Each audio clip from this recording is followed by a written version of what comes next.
Bonjour, membres des Maisonnées. Vous vous rappelez, la semaine dernière, Lucille annonçait une série de 4 réflexions autour de la lettre encyclique du pape François, Fratelli Tutti, qui traite de la fraternité et de l'amitié sociale. Cette semaine, je vous propose un bref survol de l'introduction et du premier chapitre de cet ouvrage. Je m'arrêterai un peu plus longuement ensuite sur le chapitre 2. Dans son introduction, François débute par traduire du latin au français l'expression Fratelli Tutti, qui signifie tous frères, ou si vous voulez, tous frères et sœurs.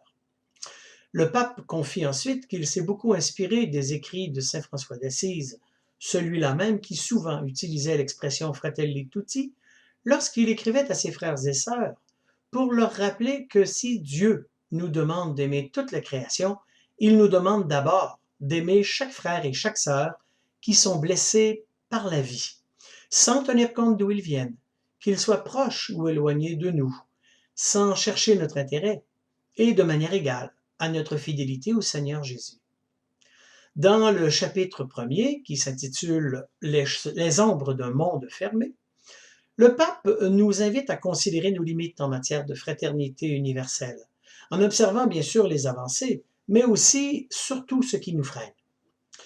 Il fait état de ces nombreuses tentatives de rapprochement qui ont eu lieu dans le monde et qui se voulaient prometteuses en fonction d'événements mondiaux graves survenus, par exemple la dernière Grande Guerre mondiale. Il reconnaît aussi que malheureusement, nous vivons dans un présent qui oublie les acquis du passé en matière de fraternité et d'humanité universelle. Il donne plusieurs exemples, dont tout ce qui divise ou isole l'humanité, les droits humains qui, selon lui, ne sont pas assez universels, et la dure réalité des personnes immigrantes sur notre planète.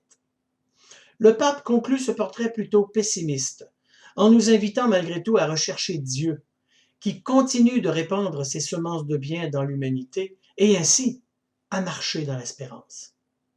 Le chapitre 2 porte le titre « Un étranger sur le chemin ».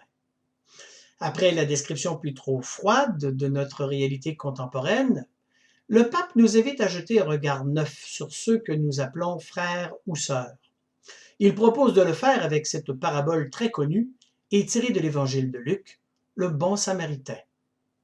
Il situe d'abord l'arrière-plan biblique de cette parabole avec le récit de la Genèse où Caïn, ayant tué son frère Abel, se fait demander par Dieu où est celui-ci. Ce à quoi Caïn répond « Suis-je le gardien de mon frère ?» Dans l'Ancien Testament, l'expérience de l'esclavage du peuple juif en Égypte l'a convaincu de la nécessité d'élargir le commandement de prendre soin des autres. Dans le Nouveau Testament, cette tradition juive se voit encore élargie par le message de Jésus. Tout ce que vous voulez que les humains fassent pour vous, faites-le pour eux. Jésus invite ainsi à un amour de compassion et de dignité envers chaque humain, seul amour pouvant construire les ponts de la fraternité. Le Saint-Père fait ensuite référence au don que nous devrions toujours offrir en premier et que pourtant nous refusons si souvent, celui du temps donné gratuitement pour les autres. Dans la parabole, le bon samaritain n'a pas refusé, ni compté ou calculé son temps. Il nous rappelle ainsi que cette parabole nous invite à ne pas tourner le dos à la souffrance, mais bien à raviver notre vocation de citoyens du monde, bâtisseurs d'un nouveau lien social.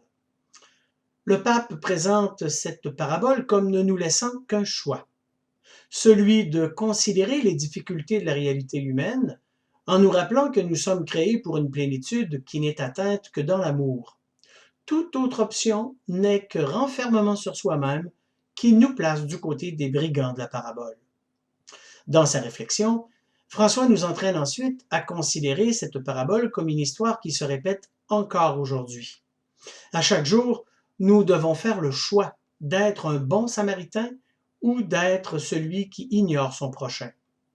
Ce choix révèle notre vraie nature. Et il ajoute qu'en ce temps de pandémie mondiale, il ne devrait y avoir que 2 catégories d'humains visibles, ceux et celles qui souffrent et ceux et celles qui en prennent soin. Puis, le pape continue la relecture de cette parabole en parlant des personnages. Bien que ceux qui sont nommés en premier dans la parabole soient les brigands qui ont attaqué ce juif maintenant blessé, L'accent n'est pas mis sur eux. Jésus va ainsi à l'essentiel. Il présente la souffrance et son sujet. La parabole nous permet ensuite de voir à quel point il est facile de fermer nos horizons pour ne pas voir la souffrance des autres encore aujourd'hui, comme l'ont fait ceux qui, dans la parabole, passent près de ce juif blessé sans s'arrêter. Le Saint-Père rappelle que tout comme les personnages religieux de la parabole qui passent leur chemin, il est trop facile d'affirmer croire en Dieu sans chercher à accomplir sa volonté. Il n'hésite pas à mettre en évidence la complicité qu'il y a entre les brigands qui ont attaqué ce juif et ceux qui passent outre leur chemin.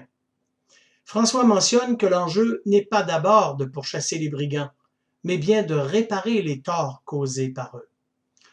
Le pape nous invite ensuite à saisir le carpe diem, cet instant présent de chaque jour, pour choisir de faire une différence dans la souffrance des autres. Ce choix est le seul qui puisse permettre de libérer l'autre, mais aussi soi-même. Et le choix doit se faire en collaboration avec d'autres, comme le Samaritain salit l'aubergiste pour prendre soin de ce juif qui l'a rescapé. Le Saint-Père rappelle ensuite que cette aide offerte doit être gratuite et sans attente d'être reconnue. Notre seul désir devrait être en lien avec l'essentiel de ce projet que Dieu nous propose, comme le bon Samaritain, nous faire solidaires, attentifs et proches des personnes souffrantes. La parabole du bon Samaritain est la réponse de Jésus à la question « Qui est mon prochain ?» Quand on connaît la relation qu'avaient les Samaritains avec les Juifs, c'est-à-dire aucune, on voit bien que Jésus nous invite à ne chercher aucune qualification d'appréciation de la personne pour aider qui en a besoin. Il nous invite simplement à nous faire proches de sa souffrance.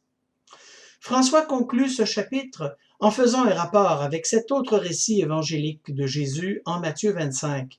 « Tout ce que vous faites au plus petit d'entre les miens, c'est à moi que vous le faites. » Ainsi, Jésus précise que quiconque décide de le suivre accepte de reconnaître qu'il se fait présent en chaque sœur et chaque frère abandonné ou exclu. Le pape peut paraître sévère dans son propos. Je crois qu'il ne fait que nous rappeler la radicalité de l'Évangile à laquelle Jésus nous invite. Il nous invite encore à demeurer vigilants envers nous-mêmes face à toute forme de repli sur soi. Cet évangile, et avec lui le pape François, nous invite encore à nous engager résolument envers la fraternité et le monde. Voici la question que je vous laisse pour continuer à débattre autour de cette réflexion. Qu'est-ce qui m'interpelle le plus dans ce qu'écrit le pape en lien avec cette parabole du bon Samaritain? Bons échanges.